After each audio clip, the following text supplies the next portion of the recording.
waxay sheegaan culamadan taraajumtu waxay dhahdeen Cabdullah ibn Mas'uud cumaamad fiican sitaa soo galay bay dhahdeen meel suuqa mituuga kuwan wax khiyaamayaba saxaabigii intuu jeediyay ka hoos qaaday cumaamadii dabeetana markii uu wax baadiyay sidii meesha ka tagu cumaamadii waayay mid baa la tagay dabeetana dadkii baa damcay inay habaaraan de Cabdullah ibn Mas'uud saxaabi weyn oo jaliil oo taabiciintiisii ardadiisii dhex joogo cumaamadiisii laga hoos qaaday waxay de uu rabeen inuu sheekhu yiraahdo saxaabigu kaas ingaarida ha fuusho yeelay waa aaminta yiraahdaa dabeetana wuxuu ku yiri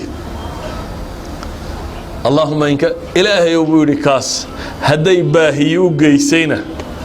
ilaahu ku qaniyeel buu yiri oo ku kaaftooma haddii ayaanay baahiyo u geynina ilaahu waxaad ka yeeshaa buu yidhi aakhir khataaya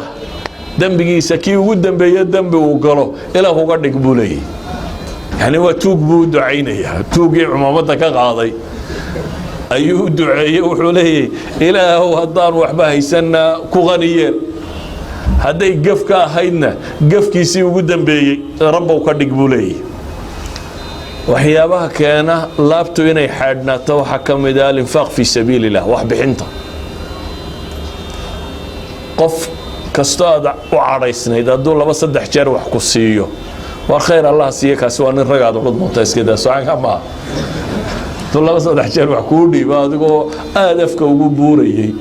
hada waa khayr helan kaas waa nin wanaagsan waa ka yar xumaatay maalintaas waa khayr badan نبي عليه الصلاة والسلام حليه تهادوا تحابوا نبي